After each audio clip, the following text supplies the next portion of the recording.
Okay, we're going to start the opening of the Eyes lecture by Daisaku Ikeda today.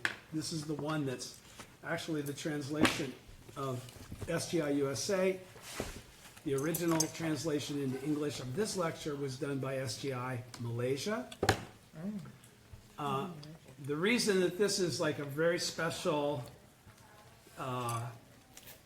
thing that President Ikeda has written that I want to share with you guys, I want us all to share together, is the fact that this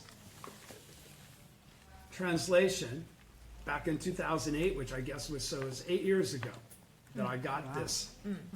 And this was the particular text that more than anything else opened my eyes to Daisaku Ikeda. This was the beginning of me actually embracing him as my mentor, because this was the first time I'd ever seen him write like he writes this and like he's written everything since. Okay? So this really had a profound impact on my life because I'd been practicing for more than 30 years back then, and still had this sort of at an arm's length relationship with Daisaku Ikeda and the Soka Gakkai because of the way I viewed the Soka Gakkai, and also the way I viewed President Ikeda as he had been expressed and pertained to me by the Soka Gakkai. It wasn't until I really read this that I understand, oh, now I get the mentor and disciple thing everybody's freaking out about. Everybody's freaking about it. All the people that are anti-SGI are like, did you hear this mentor thing? He wants everybody to be he wants to be the mentor now. He's like put himself above everybody. And within the Soka Gakkai, all I was hearing was the mentor is though President Ikeda had suddenly become God. And, his word was divine. And he was some sort of extra special person, which I also didn't go along with. All right? Your eyes are all big. Yeah. Okay. I don't see him like that. So. Well, No, you may not. no. You're not. Again, things have changed How many too. people do? Oh, many in the United States were exactly looking at it that way. Exactly. In fact, many in the whole world were looking at it exactly that way. You should have seen the internet wars on this interpretation and understanding that was occurring from individual to individual. Okay? And so it's real important for me that I'm able to clarify what President Ikeda so clearly states in here as far as I'm concerned, because this is a very specific lecture. But let me get to the point. First of all, why was the opening of the eyes written? What was the issue that Nichiren was addressing in writing this Gosho? Yeah, we know he gave it to Shijo Kinga. Yeah. Okay, so he gave it to a layperson. He didn't give it to one of the 6 senior priests. He didn't give it to Nico or whatever. Yeah. This is an encouragement for all others that follow him. And they were in prison. He was exiled, but the other ones were in Shijo Kinga was not in prison. But Some had been in prison. Some had lost their estates. There was a lot of persecution going on for anybody that was associated with him. Yes. And did they need encouragement? Yes. These are very simplistic stuff here. I'm going to talk on a much deeper level than your little boxes. But here, Okay. Okay. So, and I know I'm correct even if I'm not be following this text. What is the purpose of the expression of the opening of the eyes? You remember? To realize that you are Buddha. No, that was not really the point. The point was that Nichiren basically in this writing is going to express the fact You that mean Ikeda? in this Gosho, Nichiren expresses the reality of the fact that he is the Buddha of the latter day of the law. But the reason that he wrote this Gosho is to qualify an understanding amongst his believers as to why, as the Buddha of the latter day, as their mentor, he was having to deal with obstacles. Why wasn't he able to pray his way out of all of these issues? Okay? Why was he being persecuted so much if he was the correct teacher. That's why he wrote this. He wrote this to explain why he was going through so much stuff, and also to explain that even though he was going through so much stuff, he was in fact not in any way, shape, or form defeated by it. Okay? As a matter of fact, it's circumstance. You're shaking your head? Yeah, you're right. Go ahead. Okay.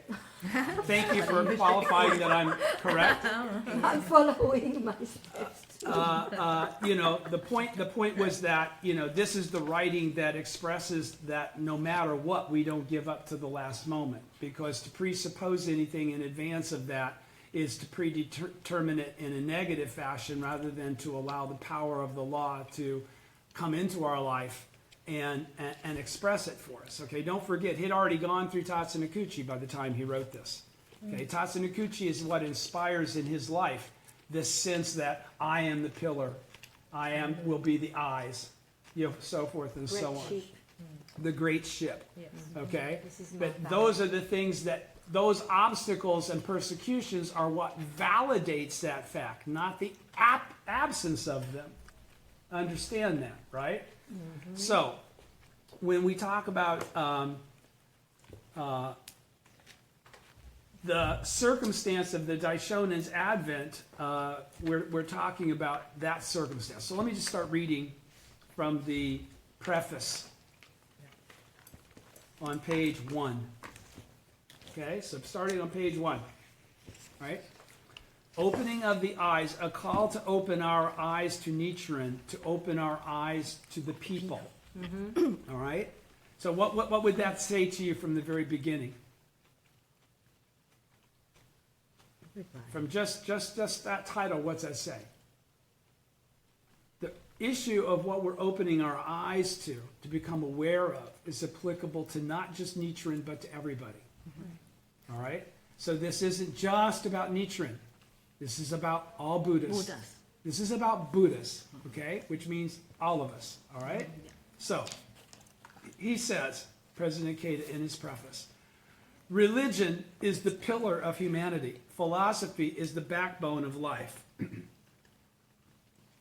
Soka Gakkai has advanced based on the strength of its members' solid grounding in Buddhist study, a pursuit that can be likened to the rigorous training of a master swordsman. Opening the pages of Nichiren Daishonen's writings with the spirit of receiving direct instruction and guidance from the Daishonen himself, members everywhere have deepened their understanding of faith, practice, and study, summoned forth courage, and emerged victorious in their struggles for Kosen Rufu.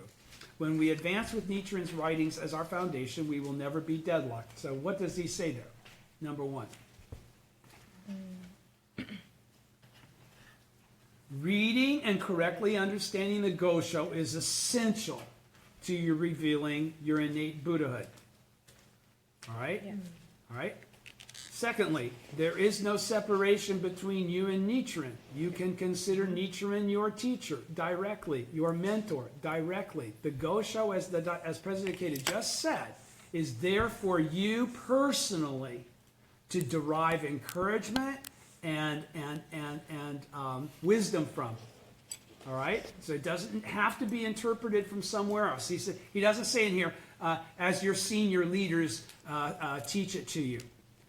Does he? There's no subsect there qualifying some other predication on how you're to derive this information. No. Do you understand what I'm saying? Okay? So there's nobody that can tell you you can or cannot read a Gosho. Right. Okay, or that there's something that's too difficult for you to read and don't read it. Right. That's the biggest crock of shit I ever heard in my life, but I know it's been said before. Yeah. All right? So, according to President Ikeda, we are to ignore such erroneous encouragement. Yeah. Right? So, he says, opening the pages of Nichiren's Daishonen's writings with the spirit of receiving. So, you should be reading all Goshos as though the Daishonen is writing directly to you. Yes. And you should be perceiving the word Buddha, wherever it's mentioned, as also including you.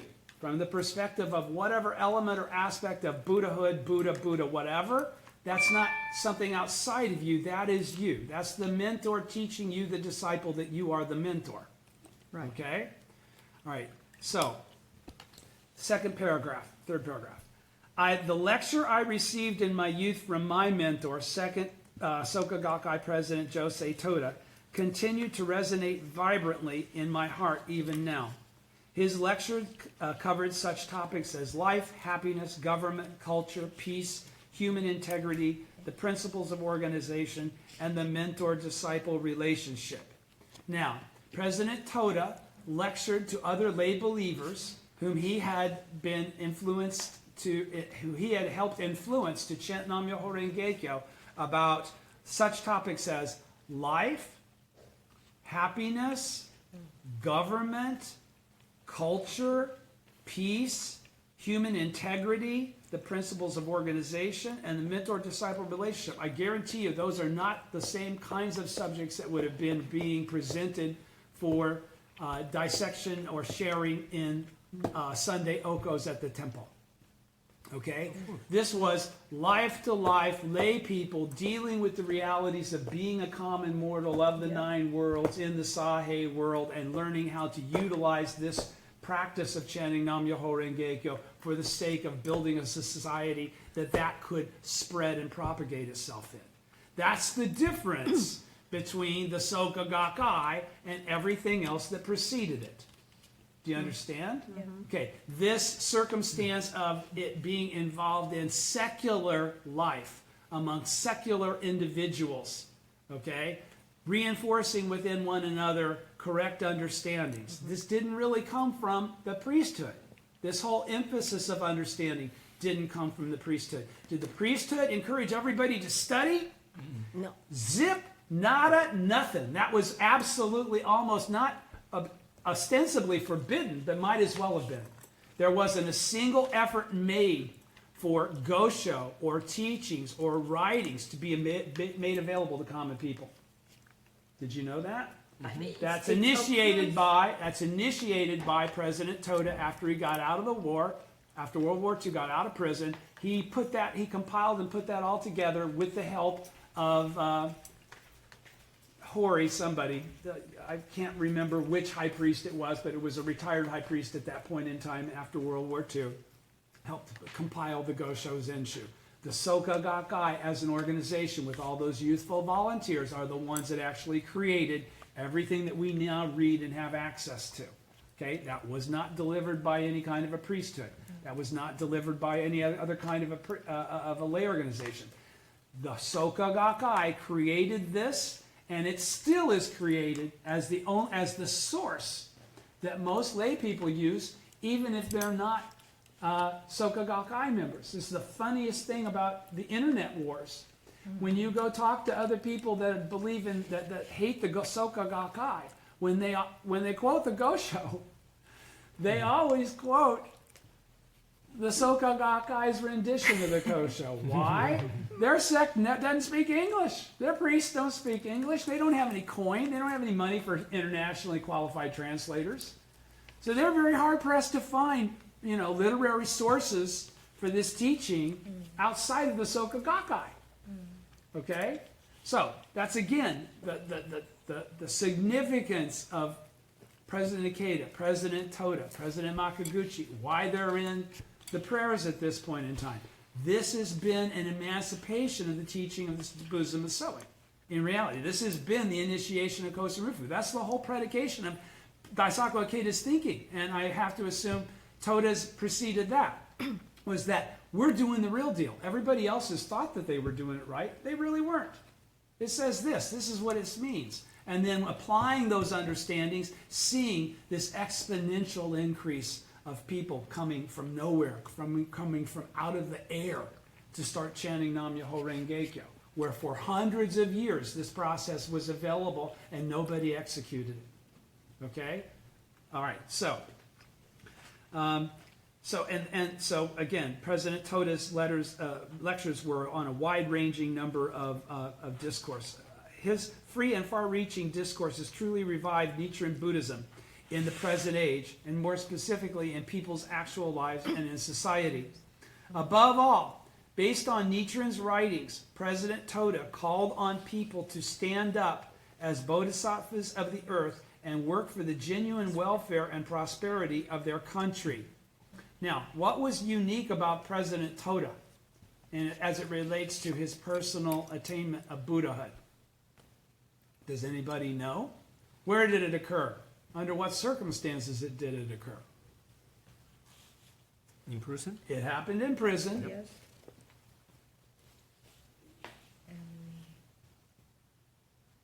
Happened because of persecution. He wouldn't have been in prison for that to occur had he not been dealing with devilish functions in his immediate life. All right? But what was the thing that he perceived in prison that suddenly launched him out on this whole new direction that actually took a step outside of and away from even what he had been vertically involved with Makaguchi in the Gakkai or whatever,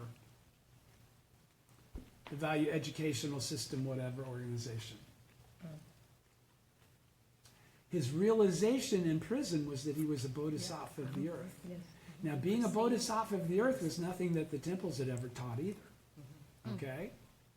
Right? Because bodhisattva of the earth is you're badass. You know, you're the original disciple of the Buddha in his true identity. How can common mortals be bodhisattvas of the earth? That was even like a reach for Nichiren to say. Nichiren was even kind of like saying, you know, but I must be, but I don't know if I am. Okay? He didn't come out and clarify. This is a big deal. President Toda's, I'm a bodhisattva of the earth, and so is everybody else. All right? He's the first one to perceive and understand that. All right? Even as though he's just a layperson. That's what this whole foundation of this structure of this belief set is. That's why it's now called the Soka philosophy. It is actually different than Nichiren Shoshu's perception of that same set of circumstances and truths. Okay? So above all, based on Nichiren's writings, President Toda called on all people to stand up as bodhisattvas of the earth, to reveal their true identity to themselves, all right, and work for the genuine welfare and prosperity of their country, which is what the bodhisattvas of the earth are supposed to do when they give rise, right? His compassionate guidance and encouragement awakened a sense of courage and mission in the depths of their lives. I am firmly convinced that in the 700 years following the Daishonin's death, no one had ever read his writings from the perspective that all people are bodhisattvas of the earth. Daisaku Ikeda is saying, like, I've been, you know, I pretty much in the last 50, 60 years have become a scholar of Buddhism. Toda, my mentor, was the first one to really ever pronounce this emphatically and stand behind it with conviction as fact. Okay? It wasn't put out there hypothetically. It was put out there as, this is the way it is. How about Makaguchi? Makaguchi didn't write enough about that sort of circumstance, and Makaguchi didn't have the same experience that Toda did in prison. Again, I do not believe Makaguchi, one could say that Makaguchi had attained the same level of clarity that President Toda did. Yes. Unquestionably. Or he wouldn't have started out with a premise. Don't forget, again, what is Makaguchi? Does Makaguchi come and join Nichiren Shoshu and then foundationalize everything based on Nichiren Shoshu teachings? Yeah. No. No, it was not the purpose of What was it?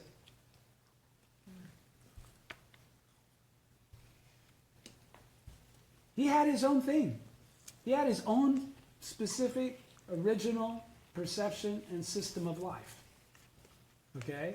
That he had incorporated into a methodology for educating. education. Yeah. Yeah. Right. I see his He was pictures. a teacher. They always show you after the war. It was devastated, and he was with the kids that needed food, the basic things in life. Well, not And I after the think- war. Makaguchi was dead after the war. Makaguchi died in prison. Makaguchi was never in any pictures after the war. I'm very sure I know what I'm talking about. I wouldn't open Yes. my mouth on camera. So this,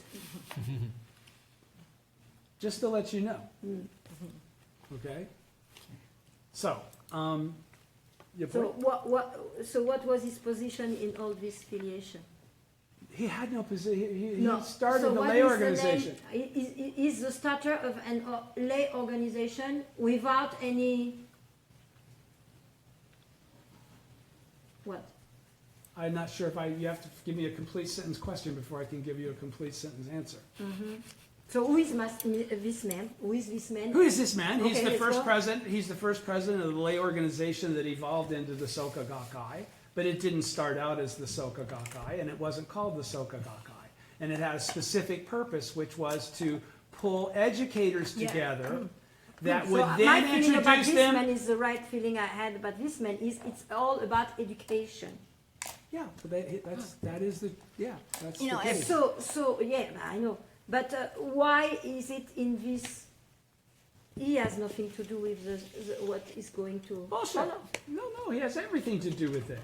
Everything to do with it. He's perceiving, number one, he's the one that's perceiving a deeper level that is not just all doctrinal baloney, but that is something that can underwrite and serve as the foundational functional purpose from a perspective of karma and life, what he's already qualified in his value-creating educational system. Okay? His value-creating educational system is predicated on creating good karma. Yes. That's what the whole deal is. Discerning what creates misfortune and unhappiness from what creates fortune and happiness.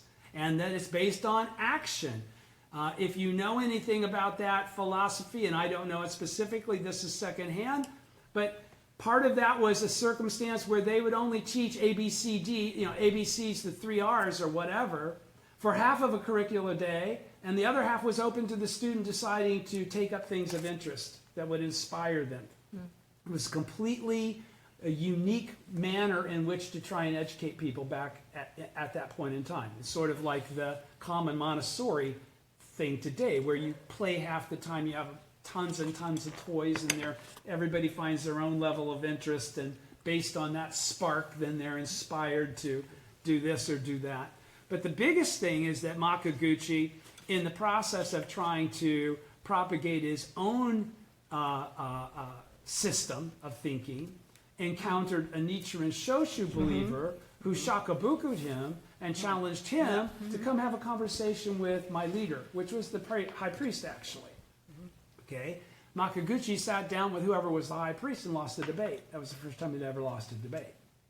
Okay? That's when he decided to become a Nichiren Shoshu member. All right? As a Nichiren Shoshu member, as I discussed last week, this was the area of new religions. There were all kinds of lay organizations popping up based on independent teachers that decided to teach people and create their own groups. Okay? So this was all predicated around people in the business of education. This was all educators. This was principals. This was teachers. This was whoever else. You had to be part of education in order to be a part of his organization. It was not open to the public. It was not pursued to bring into the public, okay? But in the course of time, his independent theory of education and what is karma, what creates happiness and unhappiness in a person's life, and the combination of the Daishonin's teachings, it morphed into something that weren't two different things. They started to combine. He started to create the where and why of what he was thinking and substantiating it with the Daishonin's teaching, and vice versa. He would requalify or change things so that they were more in keeping with the Daishonin's teaching.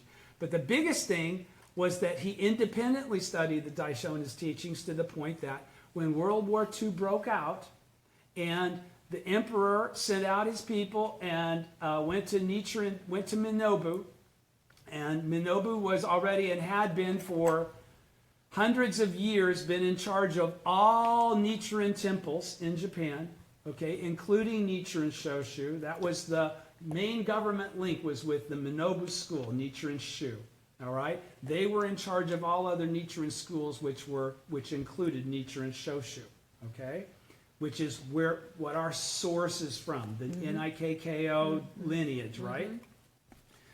Then he basically, in that, where was I going with this?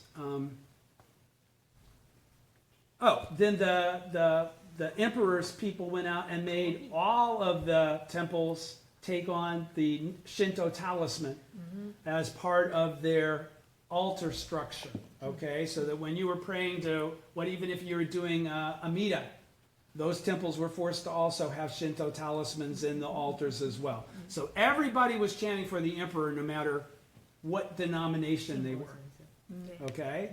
But because the teachings are very clear about the fact that we're not to mix objects of devotion, and the Nichiren Shoshu priesthood had already taken it on, President Makaguchi went to the head temple with President Toda, and they got into a big, huge argument. I don't think they went alone. There were several of them. There were a group of people that went to the head temple and remonstrated forcefully with the high priest and the hierarchical element of the priesthood and said, this is absolutely incorrect, it's taboo, you can't do this. They're saying, what do you want us to do? If we don't do this, they're going to burn down the head temple. He's saying it doesn't matter. The teaching's very strict that no matter what, you don't do this. The priests are saying, oh, we know, but we really don't have a choice. It's to protect the lifeblood of true Buddhism, yada, yada, yada. He leaves. There's a whole guy that I could read to you that was almost like got his ass kicked after the war by the people that knew he was the one that did it. He's the one that went. He wasn't the high priest, but it was one of the people favored by the high priest, Kakagaku or something like that. I'll read it to you someday. It's all there. It's all there. It's historically all there. I don't open my mouth unless I know what I'm talking about. So at any rate, this guy's the one that ratted him out to the authorities. When the authorities arrested him and said, did you have this conversation? And did you take this position? And he said, yes, I did. And they said, okay, now take that back. And he said, no, I won't. And they said, okay, do or we're going to have to put you in jail. And he said, well, then put me in jail. Yes. Okay? So they put him in jail. And he wouldn't leave jail. So you said, what did he do? What he did was he led Josei Toda into the environment in which he realized he was a bodhisattva of the earth so that the Soka Gakkai could be given rise to after religious freedom had been established karmically by the dropping of the atomic bomb and the surrender of Japan. Or else the Emperor of Japan would have still had Shinto hanging over everybody's head forever and ever and ever and ever. You'd have never had this philosophy be able to be what it's destined to be based on the teachings of Nichiren without President Makaguchi saying, that's not the way you do it. No, I won't shut up. No, I won't go away. Go ahead and put me in prison. President Toda going, but I can't go. If you go, I gotta go. I don't really want to go. Let's go drink some sake. I need a cigarette. You know, that was Toda. Toda was a millionaire publisher. What did he publish? He published school books. That's how he became a millionaire. How did he know Makaguchi? Because Makaguchi was a buyer of books. He was an educator. They became friends. They became fast friends. They became hangout buddies. Okay? So they couldn't foresee what was going to happen and when it was occurring. Just like we can't foresee what's going to happen as it's occurring. All right? So, the whole point was that, this teaching is the teaching that gets you through the toughest times, because this is the teaching that says you're the Buddha no matter what's happening to you. Okay? This is the teaching that teaches that the Buddha always has this kind of severe obstacle to overcome, to validate the fact that they're the Buddha, to serve as the living example to those with lesser faith to have greater faith. Okay? Because it's only greater faith that will see you through that. Okay? Greater faith, not lesser faith. Not faith based on, I got what I wanted, good, so I'll believe some more. It's faith when things don't seem to be occurring as though you're getting what you should. You're undaunted. You don't care. It doesn't matter. I took a vow. This isn't about my benefits. However, in the end, you will always receive those benefits. Okay? Do you understand? So, let's continue. He's saying, I'm going to go ahead and start from above again. I know it goes without saying, but I'm going to go with, pardon me. Above all, based on Nichiren's writings, President Toda called on people to stand up as bodhisattvas of the earth and work for the genuine welfare and prosperity of their country. That's called trying to establish Kosen Rufu. That's called propagation. That's what that is. His compassionate guidance and encouragement awakened a sense of courage and mission in the depths of their lives for his believers to go out and propagate widespread propagation. I am firmly convinced in the 700 years following the Daishonen's death, no one had ever read the Daishonen's writings from the perspective that all people are bodhisattvas of the earth, as President Toda had. President Toda, however, lectured on the Daishonen's teachings based on his own inner awareness and sense of mission as a bodhisattva of the earth, which he gained as a result of his spiritual awakening in prison during World War II. So when President Toda was doing this teaching, was it based on the high priest told me this, so now I'll tell you that? No. It was based on his own personal Buddhahood and the teaching as he perceived it in his life. It wasn't something that the priesthood was giving him and that the priesthood interpretation was the source of. It was his Buddhahood attained vertically, as we've discussed at this table a million times. You're the only one that can make yourself the Buddha of fact. Okay? No one else can give that to you.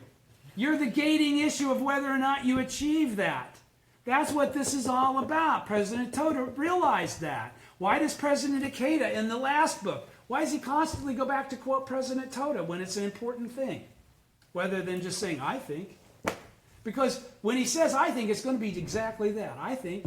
Because there's no predication in historical Buddhism prior to the Soka Gakkai and Toda's interpretation and teaching of how to live life in daily life as a bodhisattva of the earth. And that's not taught by the priesthood. The priesthood doesn't teach that. The priesthood says, go do your thing in daily life. You're all not priests. We're priests. We're the ones that do that best. Let us pray for you. Give us some coin on Sunday, and we'll make sure you're handled. They didn't care if you knew or not. We want your frickin' money. Yeah. That's how we sustain our lives. It's a profession. Oh, yeah. Yeah, and there was, No difference. but it You wasn't. take care of the business, you pay for it, but it's Like okay. the church. It's okay, but again, But it's in all the religions, in the Catholic way also. yes, you could yes, buy in it. all religions, and right now today in the Soka Gakkai, people get plenty of money. This isn't the point. The point isn't about giving money. It's about why are you giving money, and what is the predication of you giving that money? Why do you give that money? Not also why are you giving that money, but also why do you give that money? Those are the two different issues here. All right? Are you doing it for the sake of Kosen Rufu, which is widespread worldwide propagation that's constantly involved with telling other people, clarifying the truth, standing up as an example? That's completely different than I want to make sure my priest has food on his table this Sunday so he can have a meal at home with his family. Two different things completely. One's like a little microcosm thing, and the other thing's the macrocosm reality of Kosen Rufu. Oh, Do you understand? Yeah. Most of the people will be like, take away my sin and increase my fortune. That's why they donate money. Well, everybody feels that they're gaining fortune. That's why they do donate money, and that's the problem. You're not supposed to donate money so that you get fortune. You're Right. supposed to donate money out of appreciation. Of course. That's the difference. Right. Okay? Benefits. They want benefits. Right. Okay, so let's get to the bottom line of what's the real benefit here. All right? Okay, so but the point is that, again, President Toda lectured on a basis of his own inner awareness and sense of mission. Understand that. Like I am. I'll be honest with you. I'm saying I'm doing the exact same thing.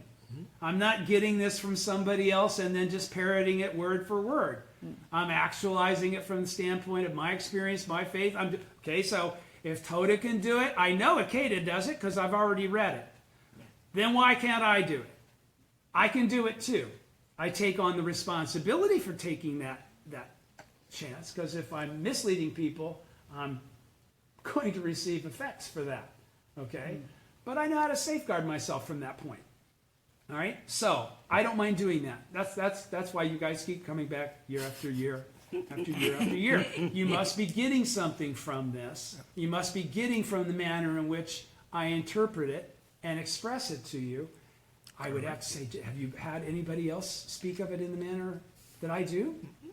I know you haven't. I don't think anybody here has. I've heard that too many times, okay?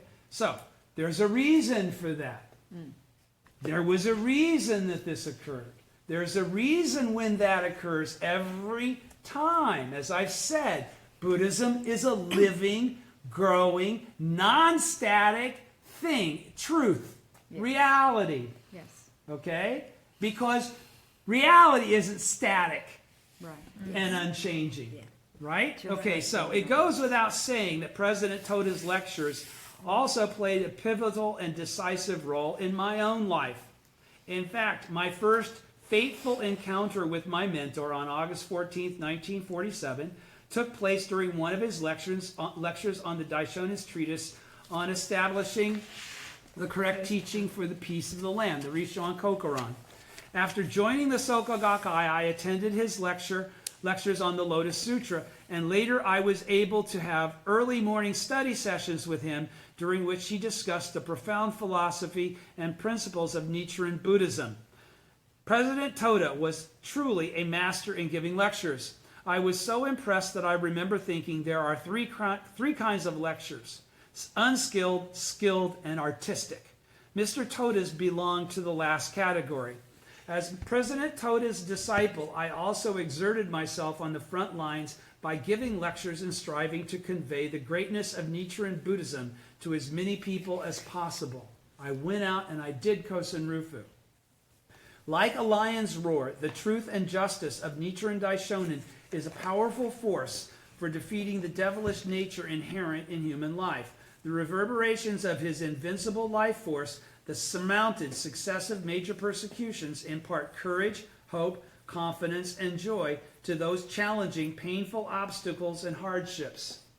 His words of profound contemplation and introspection teach us the correct path for Kosen Rufu in life. He says you get this directly from the Daishonin, from reading the Gosho.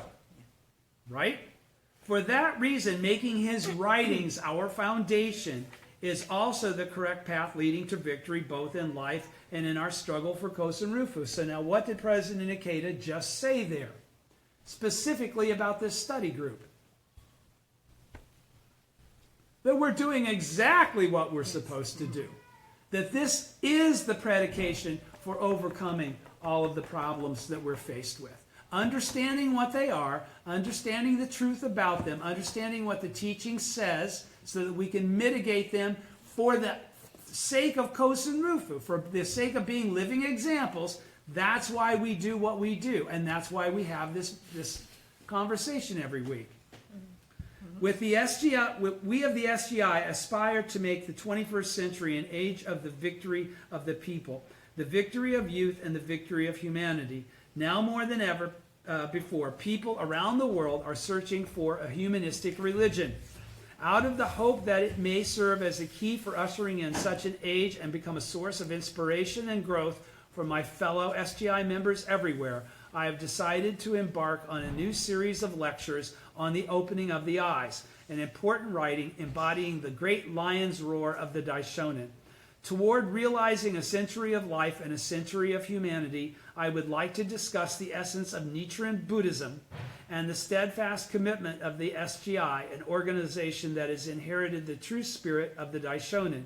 I would also like to leave behind a solid spiritual foundation for the SGI of the future. So, why is he doing this lecture? It's for the people that practice the Soka philosophy.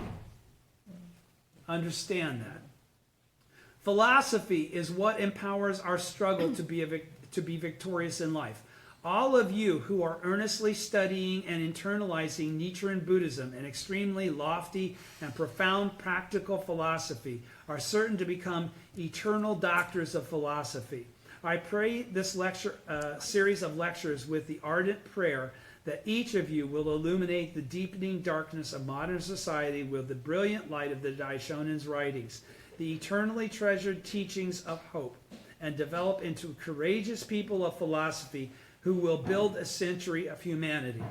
Daisaku Ikeda, November 18th, 2006. And the first The first translation of this is 2006, and the second edition is 2008 when I got it. Okay? So everybody's with me? We're going to start into the introduction section now. You're going to see that this book is filled with all kinds of little gray squares. I'm going to skip them all because this is really like, you should already know this, or these things, I don't know how much they're really going to change your life. They're just important supplemental points, but they create a discontinuity if you interrupt the train of the thought of the lecture in order to try and fit them in.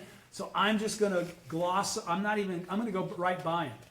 And what I'm going to ask you to do is make sure you read them, so if there was anything in them that you have a question about, you can start each week that we read this with questions pertaining to the gray boxes that we skipped by.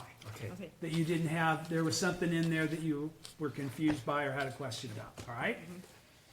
The central theme on page 3, introduction.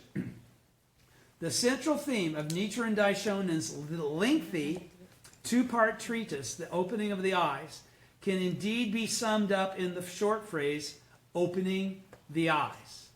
While the Daishonen's original text of this writing is not extant, there's no longer an original one in his hand left, there is a record indicating that it consisted of a total of 66 pages, 65 sheets of paper for the body of the work, and 1 sheet of paper on which the Daishonin himself had written Opening of the Eyes as the title page. Opening the eyes means exactly that, to open the eyes. It can also be read as the Daishonins call, open your eyes.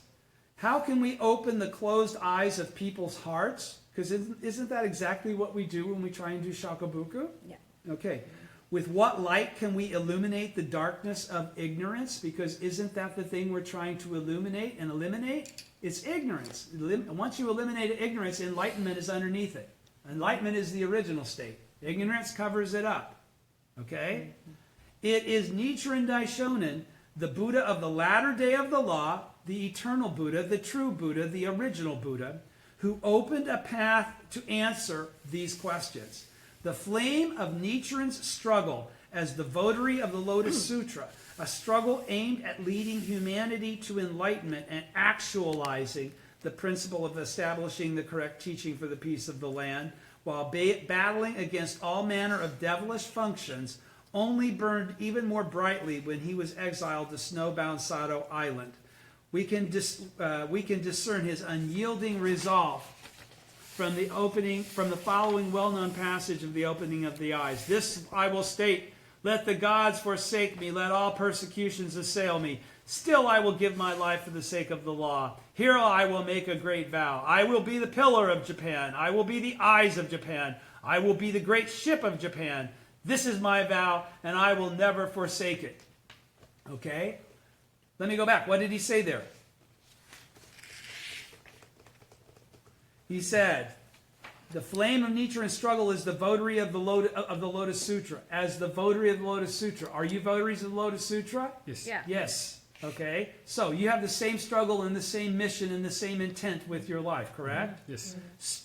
Aimed at least, so your life is aimed at leading humanity to an enlightenment and actualizing the principle of establishing Ichinen Sansen. Okay? Actual Ichinen Sansen. That's what the Risho and Kokuran is all about. Correct? All right, so while battling against all manner of devilish functions, you notice he slips that in there. Why does he put that in there? Because that is a certainty. If you do this first part, that is a certainty. You will be hit with all manner of devilish functions. That's the reason this Gosho was written. Because the Daishonin was being hit with all manner of devilish functions, and his disciples were also. And they're all going, why are we having to persevere through such suffering? We should be getting karmic rewards for embracing the correct teaching. That's where the Daishonin, that's what he's going to teach in this Gosho. All right? Be patient, he says. Only burned even more brightly when he was exiled to Sado Island. So this compassion and this wisdom and this acceptance of the reality of his function only became stronger the greater the obstacle that he had to endure. As it should be with you. Do you understand? All right. So, we can discern his unyielding resolve when he basically states his vow. That vow is the same vow that you all have made. It's exactly the same vow. It may seem a little bit over the top in the way it's worded, and you may not be speaking to Japan specifically, but the intent of that vow is exactly identical to the intent of the vow of the bodhisattvas of the earth that are his true disciples, that are his original disciples. Everybody with me? Yes. All right? From the standpoint of society, at the bottom of page 4, he was an exile. Though he was the victim of persecution by the powerful and was innocent of the charges brought against him, he found himself sentenced to exile, a penalty second in severity only to execution, and placed in a veritable prison of nature. As was to be expected, however, no chains of any form could ever shackle his spirit. Why was this second only to execution? Everybody know that's in one of these little things. The bottom line is when they exiled people, that was for them to die. It wasn't to exile them to separate them from others. It was basically to not have their blood on their hands. They didn't kill them, but they certainly put them in a position where they would be killed. Okay? The full expectation for exile was you wouldn't make it. It wasn't just to get you out of sight, out of mind. All right? Throughout the pages of human history, there are many wise people and sages who bravely endured attack and oppression. Buddhism is filled with them. So are many other philosophies. The Daishonin stands out among them for having declared his intent to save all humankind and secured the path to do so while exiled under the harshest of conditions. I will be the pillar of Japan, he cried invincibly. No persecution or devilish function could hinder the Daishonin who had stood up to fulfill his vow to lead all people to enlightenment. A person awakened to the inherent law of life can truly become a colossus of the noblest human spirit. Now, what did he just say there? He said that as a declarative to say there is no difference between his life, my life, President Toda's life, President Makaguchi's life, your life. Any person awakened to the inherent law of life can truly become a colossus of the noblest human spirit. They can become the highest teacher, the highest Buddha. There's no limit on anybody. This isn't a chosen few people that have the capacity to do this. This is a reflection of karma, but we all inherently have that karma. Do you understand? Yes. Nichiren Buddhism is a religion for all human beings, not just the good ones. It was Nichiren who firmly established the great path of the human religion elucidated in the Lotus Sutra, the essence of Mahayana Buddhism, and who left behind the means for all people to realize genuine happiness and lasting peace. Nam-myoho Renge-kyo. The Daishonin is truly the pillar, the eyes, and the great ship of all humankind. However, the befuddled rulers of Japan of his day, as well as perverse and fawning priests dwelling in the worlds of animals, tried to topple this pillar. Writing in the midst of extreme conditions. In another writing, The Actions of the Votary of the Lotus Sutra, Nichiren Daishonin gives a detailed account of how he came to compose. Nichiren Daishonin gives a detailed account of how he came to compose the opening of the eyes. After everyone had gone, following the Tsukahara debate held in January 1272 on Sado, I began to put into shape a work in 2 volumes called The Opening of the Eyes, which I had been working on since the 11th month of the previous year. Does anybody know what the Tsukahara debate was?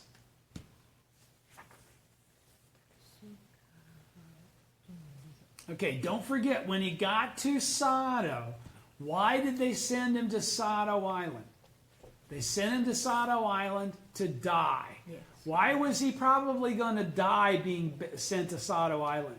He had none of his believers there to help him, and it was Nimbutsuville, okay? And there were a lot of people there that already had heard about him that hated him, okay? And so, what happened when he got there? All those many people that were the local inhabitants of the island went to the local governor and said, please, this dude is a bad dude. He needs to be eliminated. Let us kill him. And the governor said, sorry, I've been given hands-off orders. No one's to touch him. No one's to kill him. You'll all get killed by me if you kill him because I'll be in trouble for him being killed. We're not supposed to kill him. Leave him alone. But since we know he's a slanderer, since we know he's full of shit, why don't you guys just challenge him to a debate and kick his ass? And we'll expose the fact that he doesn't know anything, and that'll be that, and we don't have to worry about him anymore. So the Daishonin gets challenged to a debate, and he says, I won't even take one or two of you on. I'll take all of you on. How many of there are you? Oh, there's lots and lots of priests. I guess it was around 900 or so he took on. 900 to 1. Okay? Now this is going to be the big, and everybody's here, oh, they're going to go kick this Nichiren guy's ass. Come on, let's go watch the fun. Right. Okay? So this huge crowd comes to view this very, very critical debate because they're going to teach this Nichiren that he doesn't know anything. They're going to catch him on all of his errors of doctrine. They're going to do this and do that to discredit him, as the governor had suggested. Who else comes? The governor, to watch Nichiren get his head handed to him. What happens instead? He kicks everyone's He ass. kicks everyone's ass by asking like 3 questions. You believe this, and this, and this. You say it's this way because it says this, and this. Where does it say that? You believe this because it says this, and where does it say that? He knew their teachings better than they knew their teachings. That's all he had to do. He never even had to talk about his teachings. All he had to do was discredit their understanding of their own. Okay? That's how he defeated them. That's how all the people that were watching were going, well, damn, you guys are full of shit. And that's where he suddenly got a following instantaneously on Sado Island. Instantaneously, he had believers that weren't his believers at the beginning of the day. Right? Oh my God, that was my guy. That was my teacher. You just kicked his ass. He doesn't know shit. Oh my God. What is it you're saying, Mr. Nichiren? Okay? That's the whole point. That's where he also developed the credibility for the Lord to go like, wow, cool dude. And Nichiren say, hey, you know what? The shit's about to hit the fan. They're going to be calling on you. You better be ready to go to the mainland right away.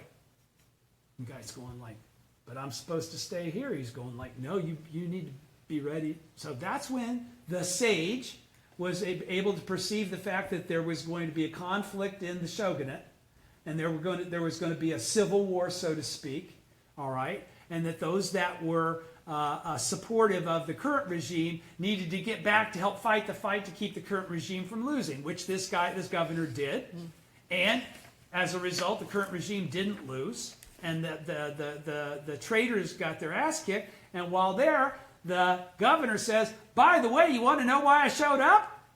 That weird dude that you sent over to my island is the one that said something like this was going to happen, and I needed to get gone.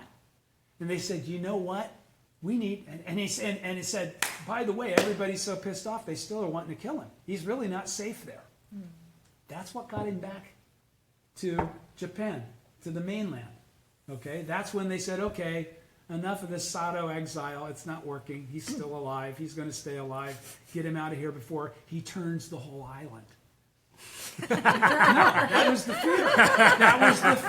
That was the fear. Let's get him back here where we can kind of control him. So they get him back. What do they do to try and control him? They say, look, if you'll just drop all this shit about opposing everybody so vehemently and saying that we should cut off their heads and burn their temples, why don't you, we're going to give you a bunch of money. We're going to give you your own temple. Just chill out. Yeah. Sorry, I'm out of here. This is the 3rd time I'm splitting to someplace you probably never be able to find me. I'm gone. I'm off to Minobu. And that's how that all went down.